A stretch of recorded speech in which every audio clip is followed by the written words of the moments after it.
Good morning, my dear friends.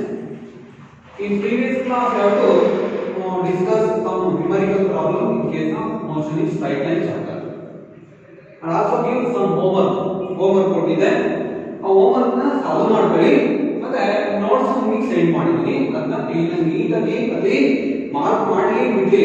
ಅದು ಸುಮ್ಮನೆ reference ಮಾಡಿರೋದು ಎಲ್ಲ ನೀಟಾಗಿ ಬರೆದು ನೋಟ್ಸ್ ನ ಅದಕ್ಕೆ ಇಂಪಾರ್ಟೆಂಟ್ ಕ್ವೆಶ್ಚನ್ಸ್ ಕಳಿಸ್ತೀನಿ. ಕ್ಲೀನ್ ಆಗಿ ವರ್ಕ್ ನ ಮಾಡ್ತೀನಿ. ಇಲ್ಲಿ next chapter motion in plane. ಈಗ ಮೋಷನ್ ಇನ್ ಸ್ಟ್ರೈಟ್ ಲೈನ್ ಅಂದ್ರೆ particle moving along only x direction or x coordinate axis. ಇಲ್ಲಿ ಮೋಷನ್ ಇನ್ ಪ್ಲೇನ್ ಅಂದ್ರೆ it is for two dimensional motion ಅಂತ. It also for two dimensional motion ಅಂದ್ರೆ the motion respect to both x and y coordinate axis. ಇಲ್ಲಿ ಈ motion in plane ನಿಮ್ಮ syllabus ಅಲ್ಲಿ first ಸ್ಕೇಲಾರ್ಸ್ and ವೆಕ್ಟಾರ್ಸ್ ಅಂತ ಒಂದು concept ಇಂದ ಸ್ಟಾರ್ಟ್ ಆಗುತ್ತೆ. ನೋಡಿ ಇಲ್ಲಿ ಫಿಸಿಕಲ್ ಕ್ವಾಂಟಿಟಿ ನಿಮಗೆ ಗೊತ್ತು. ಫಿಸಿಕಲ್ ಕ್ವಾಂಟಿಟಿ, ಈ ಫಿಸಿಕಲ್ ಕ್ವಾಂಟಿಟಿ ಏನು ಅಂತ ನಿಮಗೆ ಹೇಳ್ಬಿಟ್ಟಿದ್ದೀನಿ units and measurements chapter. Physical quantity is a quantity in which it can be measurable. Any measurable quantity is called physical quantity. Example, length, mass, time, etc. ಇವನ್ನೆಲ್ಲ ನಾವು physical quantity ಅಂತ ಕರಿತೀವಿ. ಈ physical quantity ನ ಇಲ್ಲಿ ನಾವು classified into two types. ನೋಡಿ start ಆಗೋದು ಸ್ಕೇಲಾರ್ಸ್ and vectors. ಆದರೆ physical quantity can be classified into two types. Number one, scalar. Number two, vector. What is the meaning of scalar and vector? ನೋಡಿ scalar ಅಂದ್ರೆ ಒಂದು physical ಕ್ವಾಂಟಿಟಿಗೆ only magnitude ಅಂದ್ರೆ number, ಅದು number ಮೇಲೆ depend ಆಗಿರುತ್ತೆ, direction ಮೇಲೆ depend ಆಗಿರಲ್ಲ ಅಂತ ಕ್ವಾಂಟಿಟಿನ ಸ್ಕೇಲಾರ್ ಕ್ವಾಂಟಿಟೀಸ್ ಅಂತೀವಿ. ಇದ್ಮೇಲೆ a quantity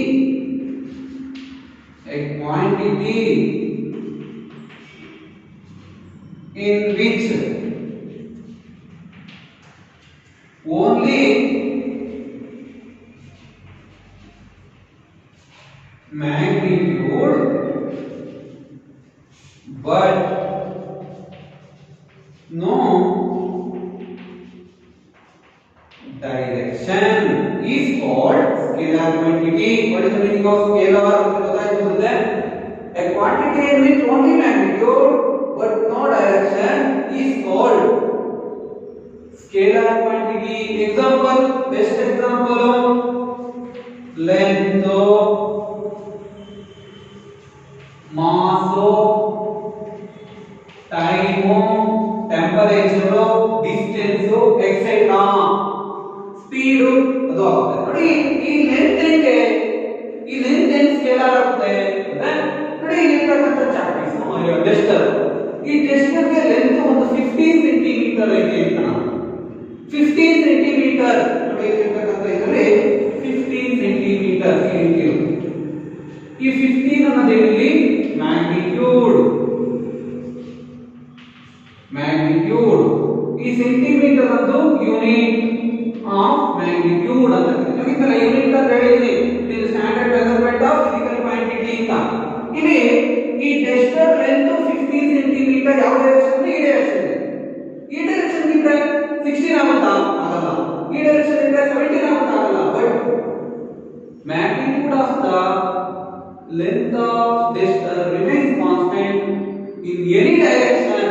ಯಾವುದೇ ಡೈರೆಕ್ಷನ್ ಅಲ್ಲಿ ಇದರ ಲೆಂತ್ ಕಾನ್ಸ್ಟೆಂಟ್ ಇದ್ರೆ ಅದನ್ನ ನಾವು ಇಲ್ಲಿ ಸ್ಕೇಲಾರ್ ಕ್ವಾಂಟಿಟಿ ಅಂತ ಕರಿತೀವಿ. ಸಿಮಿಲರ್ಲಿ ಮಾಸ್ ಯಾವ ರೀತಿ ಇದ್ರೂ ಕಾನ್ಸ್ಟೆಂಟ್ ಇರುತ್ತೆ, ಅದಕ್ಕೋಸ್ಕರ ಸ್ಕೇಲಾರ್. ಟೈಮ್ ಯಾವ ಡೈರೆಕ್ಷನ್ ಅಲ್ಲಿ ನೋಡಿದ್ರು ಕಾನ್ಸ್ಟೆಂಟ್ ಇರುತ್ತೆ, ಸ್ಕೇಲಾರ್. ಗೊತ್ತಾಯ್ತು? ಸ್ಕೇಲಾರ್ ಕ್ವಾಂಟಿಟಿ ಅಂದ್ರೆ ಏನು ಅಂತ ಗೊತ್ತಾಯ್ತು. ಈಗ ನೆಕ್ಸ್ಟ್ ವೆಕ್ಟರ್. ವೆಕ್ಟರ್ ಕ್ವಾಂಟಿಟಿ ಅಂದ್ರೆ ಏನು? What is the meaning of vector quantity? A quantity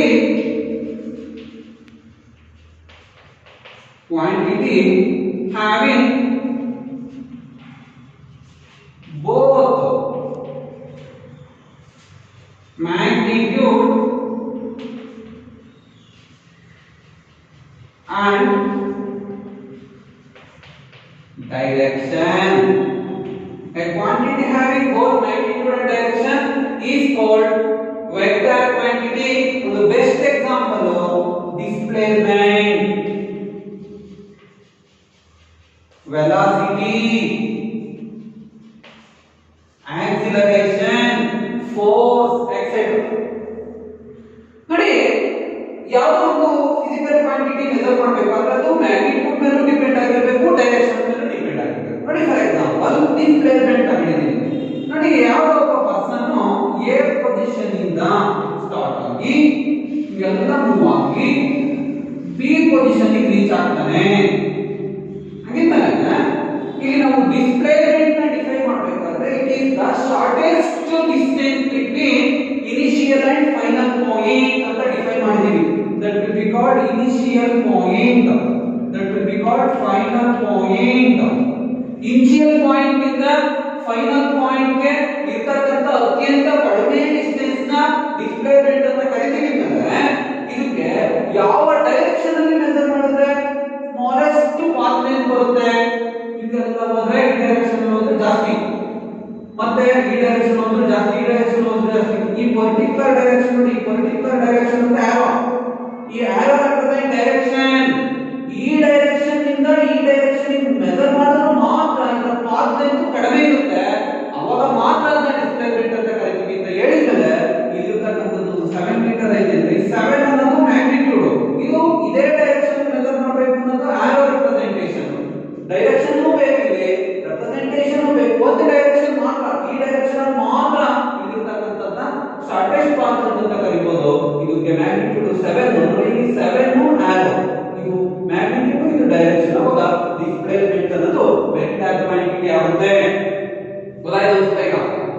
A vector quantity, that quantity having both magnitude and direction is called vector quantity. Example, displacement, velocity, etc. ಗೊತ್ತಾಯ್ತು sir? ಈಗ physical quantity can be classified into two types. Number 1 scalar quantity, number 2 vector quantity. What is the meaning of scalar quantity? A quantity having or in which only magnitude but no direction. Example, length, mass, time. Scalar quantities depends on only magnitude but no direction, but vector quantity depends both magnitude and direction of the physical quantity. Example, displacement and velocity. Is right? ಈಗ scalar ಅಂದ್ರೇನು, vector. ಈಗ next ನಾವು discuss ಮಾಡ್ತಕ್ಕಂತ topic vector ಬಗ್ಗೆ. ಈಗ vector ಅಂದ್ರೆ ಏನು? Vector ಯಾವ ರೀತಿ ರೆಪ್ರೆಸೆಂಟೇಷನ್ ಮಾಡೋದು? Pictorial representation of vector. ಇಲ್ಲಿ pictorial representation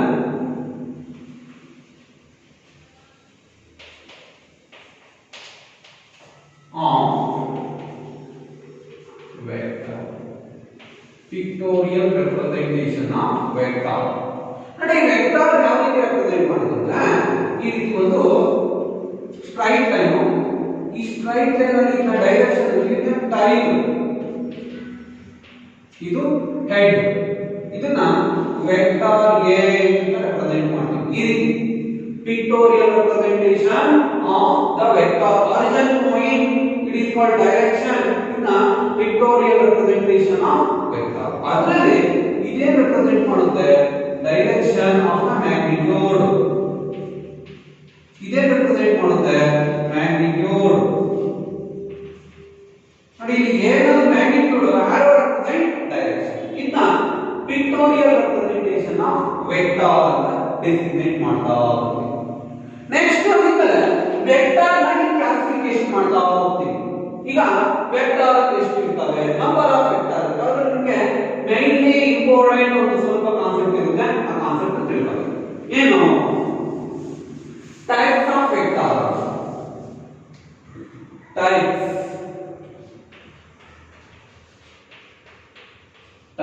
of vector. Vector ಅಂದ್ರೆ a quantity having both called vector ಅಂತ ಡೆಸಿಗ್ನೇಟ್ ಮಾಡ್ತೀವಿ. ಇಲ್ಲಿ ವೆಕ್ಟರ್ ನ ಕ್ಲಾಸಿಫಿಕೇಶನ್ ಮಾಡ್ತಾ ಹೋಗೋಣ.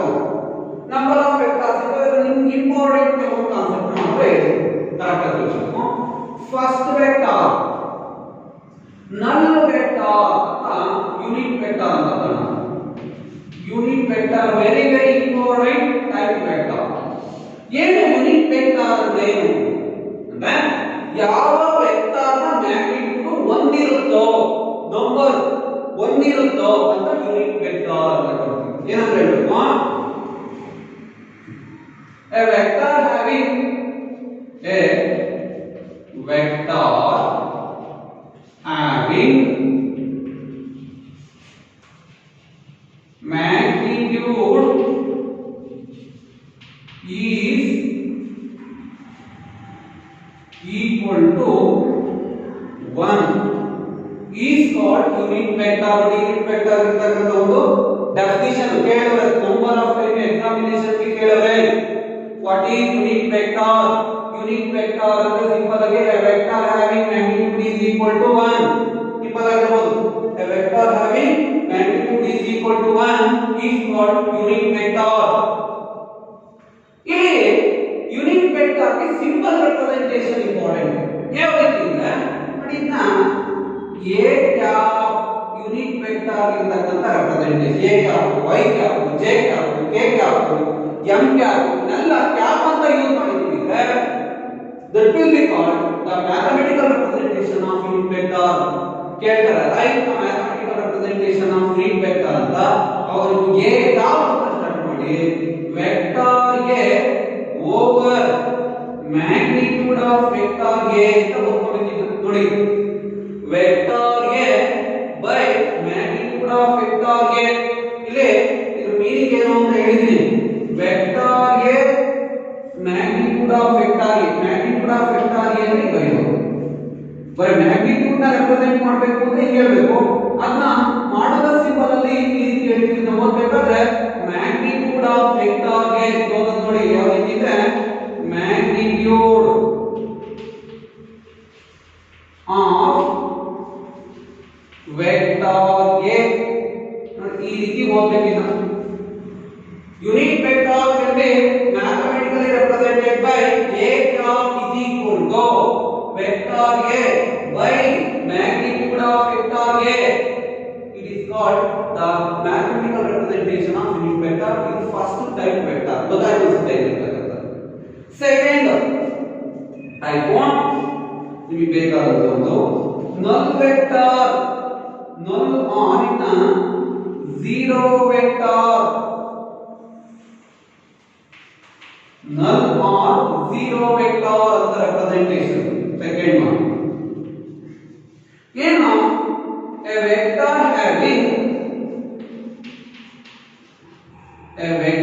having magnitude is equal to 0. A vector having magnitude is equal to 0. 1 is unit vector magnitude, 0 is null vector. null or zero vector. Second type of examination is ಹೇಳಿರತಕ್ಕಂತ compile. What is the meaning of null or zero vector? ಅಂದ್ರೆ a vector having magnitude is equal to 0 is called null vector. Second, third type number of classification ಬರ್ತಾ ಇರ್ತವೆ, ನೀವು observe ಮಾಡಬೇಕು.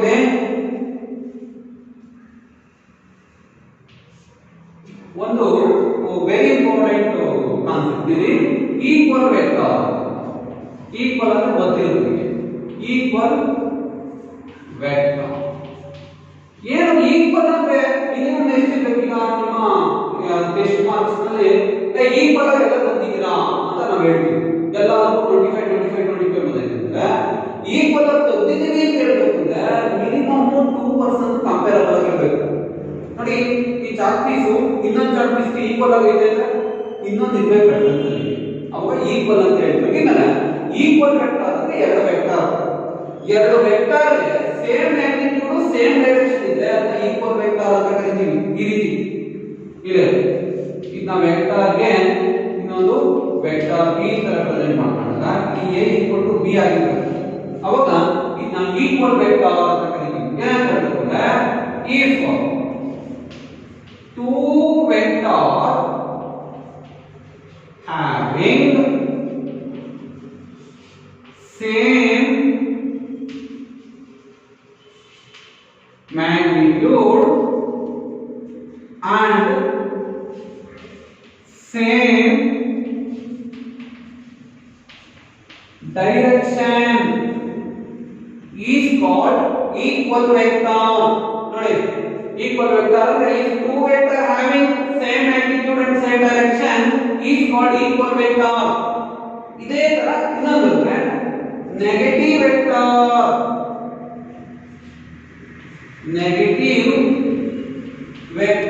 Negative vector ಅಂದ್ರೆ opposite. ಅಂದ್ರೆ vector a ಇರುತ್ತೆ, vector b ಇರುತ್ತೆ, but a = b ನೇ. ಅಂದ್ರೆ two vector having same magnitude but opposite direction. If two vectors having same magnitude but opposite direction is called negative vector. ನೋಡಿ, number of types ನ vector ನ classification ಮಾಡ್ತಾ ಹೋಗ್ತಿದೀವಿ. ಇಲ್ಲಿ first unit vector, null or zero vector, equal vector, negative vector, ಈ ರೀತಿ classification ಹೋಗ್ತಾ ಇರ್ತೀವಿ. ನೋಡಿ, ಈಕ್ವಲ್ ವೆಕ್ಟರ್ ಆಗಬೇಕಾದ್ರೆ ಯಾವ ತರ ಇರಬೇಕು condition? Both magnitude and directions are same ಇರಬೇಕು. ನೆಗೆಟಿವ್ ವೆಕ್ಟರ್ ಆದ್ರೆ ಮ್ಯಾಗ್ನಿಟ್ಯೂಡ್ ಸೇಮ್ ಇದ್ದು ಆಪೋಸಿಟ್ ಡೈರೆಕ್ಷನ್ ಇರಬೇಕು. ಈ ರೀತಿ ಇರತಕ್ಕಂತ concept. Next coordinate vector, very important. Coordinate vector ಇದು ಇಂಪಾರ್ಟೆಂಟ್. ನಿಮಗೆ ಈ ಕಾನ್ಸೆಪ್ಟ್ ಗೊತ್ತಿರಲಿ. coordinate vector. ಇಲ್ಲಿ coordinate vector ಅಂದ್ರೆ ಏನು? ನನಗೆ coordinate axis ಅಂದ್ರೆ how many types of coordinate axes are there? X axis, y axis, z axis. ಪ್ರತಿಯೊಂದು ಕೋಆರ್ಡಿನೇಟ್ ಆಕ್ಸಿಸ್ ಗೆ ಅದರದೇ ಆದ ಯೂನಿಟ್ ವೆಕ್ಟರ್ ಇರುತ್ತೆ ಅಂತ ಕಾನ್ಸೆಪ್ಟ್ ಅನ್ನು ತಿಳ್ಕೊಬೇಕು. ಏನು? Let the unit vector the unit vector ಈ ರೀತಿ definition ಹೇಳ್ತೀವನ್ನ unit vectors of x axis, y axis and z axis are I cap, j cap and k cap respectively. ನೋಡಿ, x axis ಇರತಕ್ಕಂತ unit vector I cap, y axis ಇರತಕ್ಕಂತ unit vector j cap, z axis ಇರತಕ್ಕಂತ unit vector k cap. ಈ ರೀತಿ ನೋಡಿ, ಈ ರೀತಿನ x axis ಅಂತೀವಿ, that will be called y axis ಅಂತೀವಿ, ಇದನ್ನ z axis ಅಂತ ಕರೀತೀವಿ. ಈ x axis ಇರತಕ್ಕಂತ ಯೂನಿಟ್ ವೆಕ್ಟರ್ ಅದು I cap, y axis ಗೆ j cap, z axis ಗೆ k cap. ಆದರೆ ಒಂದು ಕಾನ್ಸೆಪ್ಟ್ ಇಲ್ಲಿ ವೆರಿ ಇಂಪಾರ್ಟೆಂಟ್ ಅಬ್ಸರ್ವೇಷನ್. ನೋಡಿ, x axis y axis are perpendicular to each other. Y axis z axis perpendicular to each other ಅಂದ್ರೆ z axis x axis perpendicular to each other. ಹೆಂಗೆ? ನೋಡಿ, 3 mutual perpendicular axis ಅಂದ್ರೆ ಈ ರೀತಿ ನಾನು ತೋರಿಸಕ್ಕಾಗಲ್ಲ, ಅದು ಇಲ್ಲಿ ಈ ರೀತಿ ಇರುತ್ತೆ. ಇದು ನನ್ನ x axis, ನೋಡಿ ಇಲ್ಲಿ ಇರತಕ್ಕಂಥದ್ದು ಇದು y axis, ಇದು x axis ಒಂದಕ್ಕೊಂದು ಮ್ಯೂಚುವಲ್ ಪರ್ಪೆಂಡಿಕ್ಯುಲರ್ ಆಗಿ ಇರುತ್ತಂತೆ. ಈಗ ಇಲ್ಲಿ ನೋಡಿ, the vector unit vector of x axis, y axis and z axis are I cap, j cap, k cap. Then the unit vectors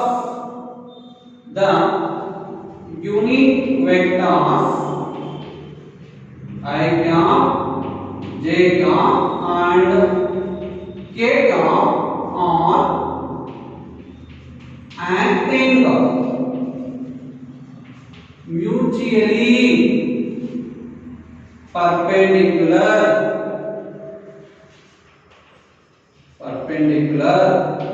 to each other. ಇದನ್ನ ನಾವು coordinates vector ಅಂತ define ಮಾಡ್ತೀವಿ. Coordinates vector ಇರ್ತಕ್ಕಂಥ designation ಗೊತ್ತಾಯ್ತು ನೋಡಿ. The unit vector of x-axis, y-axis and z-axis are i cap, j cap, k cap respectively. Then the unit vector i cap, j cap, k cap are acting mutually perpendicular to each other. ಈ ರೀತಿ ಇದ್ರೆ ಇವನ್ನೇ ನಾವು coordinates vector ಅಂತ ಕರಿತೀವಿ. ಗೊತ್ತಾಯ್ತು ಅಂತ ಇದು next ಬೇಕಾಗುತ್ತೆ ಅದಕ್ಕೆ ಹೇಳಿ. ಹಾಗಿದ್ಮೇಲೆ x ಕೋಆರ್ಡಿನೇಟ್ಸ್ ಇರ್ತಕ್ಕಂಥ ವೆಕ್ಟರ್ i cap ಮತ್ತೆ y ಕೋಆರ್ಡಿನೇಟ್ಸ್ ಇರ್ತಕ್ಕಂಥ vector j cap, z coordinate ಇರ್ತಕ್ಕಂಥ vector k cap. That's all. ಇದೇ ತರ number of vector localized vector. What is the meaning of localized vector ಅಂದ್ರೆ ಅದೇ ಇಂಪಾರ್ಟೆಂಟ್ ಅಲ್ಲ.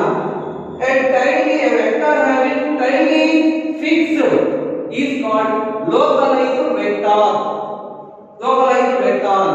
Non-localized vector ಅಂದ್ರೆ a vector having tightly do not fixed is called non-localized vector ಅಂತ ಬರುತ್ತೆ. ಅದೇ ತರ ಇನ್ನೊಂದು ಪೋಲಾರ್ ವೆಕ್ಟರ್ಸ್ ಅಂತ ಬರ್ತವೆ. ನಂಬರ್ ಆಫ್ ವೆಕ್ಟರ್ಸ್ ಇದಾವೆ. ಬಟ್ ಇಲ್ಲಿ ನಿಮಗೆ ಇಲ್ಲಿ 9 ನಲ್ vector, unit vector, equal vector, negative vector, coordinate vector ಇಷ್ಟು ತಿಳ್ಕೊಂಡು ಸಾಕು. ಅದೇ ತರ ಇನ್ನೊಂದು ಪ್ಲೇನ್ ವೆಕ್ಟರ್ ಅಂತ ಏನು ಬರುತ್ತೆ. a vector having acting plane surface is called ಅಂತ ಕರಿತೀವಿ ಪ್ಲೇನ್ ವೆಕ್ಟರ್ ಅಂತ ಬರುತ್ತೆ. ಅವನ ಪೋಲಾರ್ ವೆಕ್ಟರ್ ಅಂತ ಕರೀಬಹುದು. ನಾಮದಲ್ಲಿ ಇಟ್ಕೊಂಡಿರಿ. ಅದೇ ನಿಮಗೆ ಇಂಪಾರ್ಟೆಂಟ್ ಅಲ್ಲ, ಬಟ್ ಇಷ್ಟು ಕಾನ್ಸೆಪ್ಟ್ ಇಂಪಾರ್ಟೆಂಟ್. ಇದನ್ನ ರೆಫರೆನ್ಸ್ ಆಗಿ ಇಟ್ಕೊಂಡು ಈಗ ನಾವು ವೆಕ್ಟರ್ ನ ಆಡ್ ಮಾಡಬಹುದು. ಈ ವೆಕ್ಟರ್ ಕಾನ್ಸೆಪ್ಟ್ ಅಂತ ವೆಕ್ಟರ್ ನ ಆಡ್ ಮಾಡಬಹುದಂತೆ, ವೆಕ್ಟರ್ ನ ಮಲ್ಟಿಪ್ಲೈ ಮಾಡಬಹುದಂತೆ, ವೆಕ್ಟರ್ ನ ಸಬ್ಟ್ರಾಕ್ಷನ್ ಮಾಡಬಹುದು. ಆದ್ರೆ ನಿಮಗೆ first addition of two vectors ಅಂತ ಮಾಡಬಹುದು. ಮಲ್ಟಿಪ್ಲಿಕೇಶನ್ ಮಾಡಬಹುದು. ಅದೇ ತರ ಇಲ್ಲಿ ಫಸ್ಟ್ ಕಾನ್ಸೆಪ್ಟ್ ಅವನಿಗೆ ಅಡಿಷನ್ ಆಫ್ ವೆಕ್ಟರ್ ಅಥವಾ ವೆಕ್ಟರ್ ಅಡಿಷನ್ ಎಲ್ಲ ಬೇಸಿಕ್ ಕಾನ್ಸೆಪ್ಟ್ ತಿಳ್ಕೊಂಡಿದ್ದು. ಮಲ್ಟಿಪ್ಲಿಕೇಶನ್ ಹೇಳಬೇಕಾಗಿತ್ತು, ಮತ್ತು ಅಡಿಷನ್ ತಗೋಬಹುದು. ವೆಕ್ಟರ್ ಅಡಿಷನ್ ಈಗ ನಿಮಗೆ ಎರಡು ನಂಬರ್ ನ ಆಡ್ ಮಾಡಿದ್ರೆ 2 + 3 = 5 ಆಗುತ್ತೆ ಅಂತ ಯೂಶುವಲ್ ಅನಾಲಿಟಿಕಲ್ ಮೆಥಡ್. ಆದ್ರೆ ಇಲ್ಲಿ ಎರಡು vector p + vector q add ಮಾಡಿದೀವಿ ಅಂದ್ರೆ ಆನ್ಸರ್ ಏನು ಬರುತ್ತೆ ಅಂದ್ರೆ ರಿಸಲ್ಟೆಂಟ್ ವೆಕ್ಟರ್ ಅಂತ ಬರುತ್ತೆ. It is indicated by r. ಹಂಗಿದ್ರೆ ಈ ರಿಸಲ್ಟೆಂಟ್ ವೆಕ್ಟರ್ ನ r ಅಂತ ಡೈರೆಕ್ಟ್ ಬರೆಯಕ್ಕಾಗಲ್ಲ. ಅದಕ್ಕೋಸ್ಕರ ಸಮ್ ಜಾಮೆಟ್ರಿಕಲ್ ಸ್ಟೇಟ್ಮೆಂಟ್ ನ ಯೂಸ್ ಮಾಡಿ ಈ ಕಾನ್ಸೆಪ್ಟ್ ನ ಬರೆಯಬೇಕು. ಹಂಗಿದ್ರೆ ಇಲ್ಲಿ vector addition can be classified into syllabus ಅಲ್ಲಿ 3 ಟೈಪ್ಸ್ ಇದೆ. Number 1 triangular law of vector addition. Number 2 parallelogram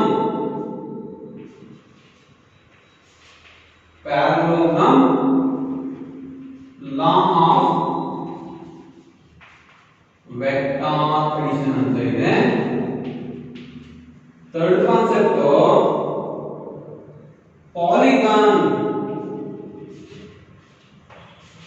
polygon law of vector addition ಅಂತ ಇನ್ನೊಂದಿದೆ. ಹೀಗಿದ್ಮೇಲೆ addition of vector can be classified into 3 types. Number 1 triangular law of vector addition.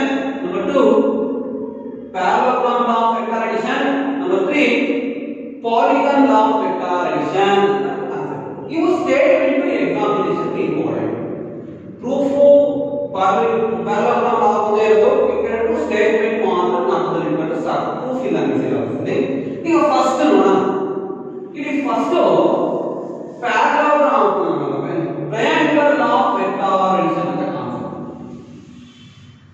ನೋಡಿ first triangular law of vector addition triangular law of vector addition ಯಾವ ರೀತಿ ಇದನ್ನ comment ಮಾಡೋದು ನೋಡಿ first statement ನ ಬರೀತೀವಿ ಆಮೇಲೆ ನಿಮಗೆ ಯಾವ ರೀತಿ ಆಡ್ ಮಾಡೋದು ಅಂತ ಹೇಳ್ತೀನಿ ಸ್ಟೇಟ್ಮೆಂಟ್ ನೋಡಿ ಇಲ್ಲಿ ನಿಮಗೆ ಫಸ್ಟ್ ನೋಡಿ ಇದೊಂದು ವೆಕ್ಟರ್ ಟ್ರಯಾಂಗಲ್ ತಗೊಂಡು ಬರುತ್ತೆ ಇದನ್ನ ವೆಕ್ಟರ್ p ಅಂತೀವಿ ನೆಕ್ಸ್ಟ್ ಇನ್ನೊಂದು ವೆಕ್ಟರ್ ಈ ರೀತಿ ಜಾಯಿನ್ ಮಾಡ್ತೀವಿ ಇದನ್ನ ವೆಕ್ಟರ್ q ಹಾಗಿದ್ಮೇಲೆ ಟ್ರಯಾಂಗಲ್ ಅಲ್ಲಿ ಇವನ್ನ two sides of the triangle ಅಂತ ಹೇಳ್ಬೋದಲ್ವಾ ನೋಡಿ ಟ್ರಯಾಂಗಲ್ ಅಲ್ಲಿ ಇವನ್ನ two sides of the triangle order ಏನಿದೆ ಹೋಗಿ ಬರುತ್ತೆ ಅಂದ್ರೆ ಈ ಡೈರೆಕ್ಷನ್ ಸೇಮ್ ಈಗ ಹೋಗಿ ಪಿಕ್ಚರ್ ಈಗ ಬರುತ್ತೆ ಇವೆರಡು ಸೇಮ್ ಡೈರೆಕ್ಷನ್ ನೋಡಿ ಈಗ ಹೋಗಿ ಈಗ ಬಂದೈತೆ ಇಷ್ಟೇ ಬರ್ತಿರೋದಲ್ಲ ಈಗ ಹೋಗಿ ಬಂದೈತೆ ಈಗ ಒಂದು ಟ್ರಯಾಂಗಲ್ ಇರತಕ್ಕಂತ ಎರಡು ಸೈಡ್ ನ ಸೇಮ್ ಆರ್ಡರ್ ತಗೊಂಡಿದ್ದೀವಿ ಆ ಸೈಡ್ ನ ಏನಕ್ಕೆ ಯೂಸ್ ಮಾಡಿದೀವಿ ಎರಡು ವೆಕ್ಟರ್ ನ ಮ್ಯಾಗ್ನಿಟ್ಯೂಡ್ ಮತ್ತೆ ಡೈರೆಕ್ಷನ್ ನ ರೆಪ್ರೆಸೆಂಟ್ ಮಾಡಕ್ಕೆ ಯೂಸ್ ಮಾಡ್ಕೊಂಡಿದೀವಿ ಅಂತ ಬರೀಬೇಕಿಲ್ಲಿ ನೋಡಿ if two vectors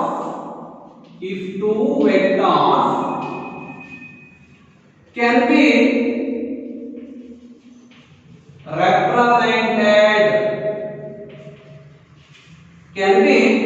represented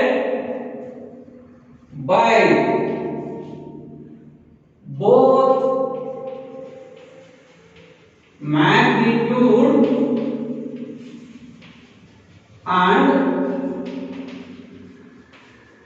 direction ನೋಡಿ if two vectors can be represented by both magnitude and direction ಇಂದ represent ಮಾಡಿದೀವಿ if two vectors can be represented both magnitude and direction ಇಲ್ಲಿ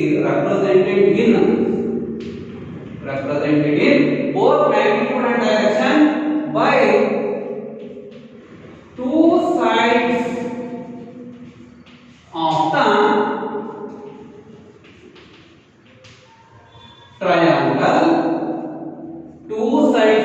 triangle comparable ಇದೆ ನೋಡಿ sentence important to state triangular law of vector addition ಅಂತ ಕೇಳ್ಬಿಡ್ತಾರೆ ಅವಾಗ ಇಲ್ಲಿ ಎರಡು ವೆಕ್ಟರ್ ಇದೆ if two vectors can be represented in both magnitude and direction ಎರಡು ವೆಕ್ಟರ್ ನ ಮ್ಯಾಗ್ನಿಟ್ಯೂಡ್ ಮತ್ತೆ ಡೈರೆಕ್ಷನ್ ನ ರೆಪ್ರೆಸೆಂಟ್ ಮಾಡಿದೀವಿ ಎಲ್ಲಿ ರೆಪ್ರೆಸೆಂಟ್ ಮಾಡಿದೀವಿ by two sides of triangle ಎಲ್ಲಿ ತಗೊಂಡಿದೀವಿ ಸೇಮ್ ಆರ್ಡರ್ ಇದೆ direction taken in same order then taken in same order ಅಂತ ಹೇಳಿದೀವಿ then ಈಗ ನೋಡಿ ಈಗ ಎರಡು ವೆಕ್ಟರ್ ನ ಆಡ್ ಮಾಡ್ಬಿಟ್ಟಿದೀನಿ ಇಲ್ಲಿ ಎರಡು ವೆಕ್ಟರ್ ನ ಮಾಡಿದೀನಿ ಆಡ್ ಮಾಡಿದೀನಿ ನಾನು ಆಡ್ ಮಾಡಿದ್ರೆ ಬರುತ್ತೆ ರಿಸಲ್ಟೆಂಟ್ ವೆಕ್ಟರ್ ಬರುತ್ತೆ ಆಗ ಹೇಳಿದೀನಿ vector p plus vector q is equal to vector r ನೋಡಿ vector p plus vector q is equal to r ಅಂತ ಬರೀಬೇಕು ಅಂತ ತೋರಿಸಬೇಕು ಹೇಗೆ ಇಲ್ಲಿ third side of the triangle ನ ಯೂಸ್ ಮಾಡ್ಕೊಂತೀವಿ ಈಗ ಇರತಕ್ಕಂತದನ್ನ ರಿಸಲ್ಟೆಂಟ್ ವೆಕ್ಟರ್ ಅಂತ ಡೆಸಿಗ್ನೇಟ್ ಮಾಡ್ತೀವಿ ಹಾಗಿದ್ಮೇಲೆ third side of the triangle ನ ಏನಕ್ಕೆ ಯೂಸ್ ಮಾಡ್ತೀವಿ ರಿಸಲ್ಟೆಂಟ್ ಆಫ್ ಟೂ ವೆಕ್ಟರ್ ನ ಆಡ್ ಮಾಡಿ ಬರೆಯಕ್ಕೆ ಹಾಗಿದ್ಮೇಲೆ ಇಲ್ಲಿ third side of the triangle represented in both magnitude and direction by reverse direction ನೋಡಿ ಇದು ಇವೆರಡು ಸೇಮ್ ಡೈರೆಕ್ಷನ್ ಈ ರಿಸಲ್ಟೆಂಟ್ ವೆಕ್ಟರ್ ಇದು ಹೇಗಿದೆ ಆಪೋಸಿಟ್ ಡೈರೆಕ್ಷನ್ ಇದೆ then resultant represented in third side of the triangle taken in opposite order ಇಲ್ಲಿ third side ನ resultant ಬರೆಯಕ್ಕೆ use ಮಾಡ್ತೀವಿ ಆದ್ರೆ ಆಡ್ ಆಗಿ ತಗೋಬೇಕು ಆಪೋಸಿಟ್ ಇವೆರಡಕ್ಕೂ ಆಪೋಸಿಟ್ ಅಂತ ತಗೊಂಡಿದ್ದೀವಿ then the resultant can be represented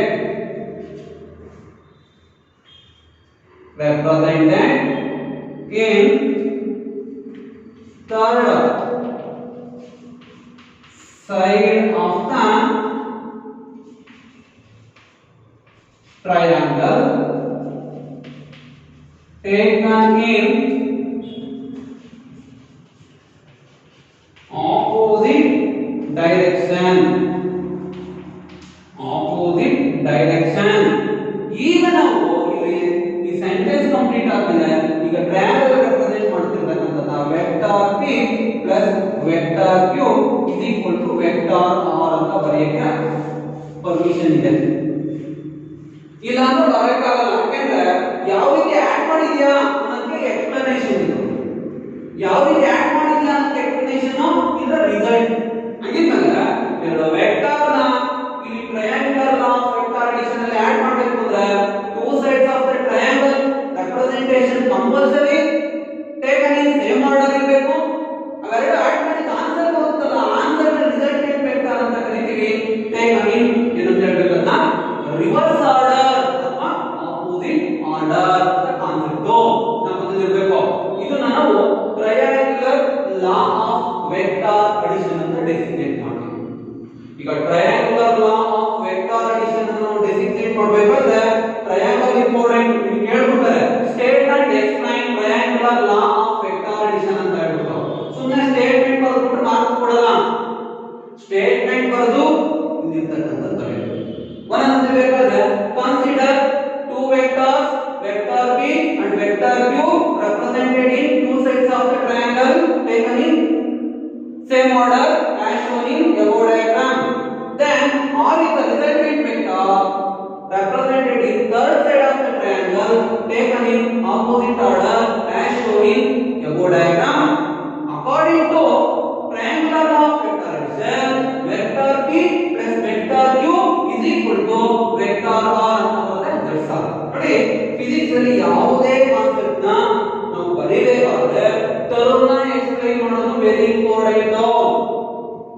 ಏನು ಇಲ್ಲಿ ಬದಲಾವಣೆ ಬೇಕಾದ್ರೆ ನೀವು vector p and vector q ಏನು two vectors represented in two sides of the triangle taken in same order. Vector ಅಂದ್ರೆ resultant vector represented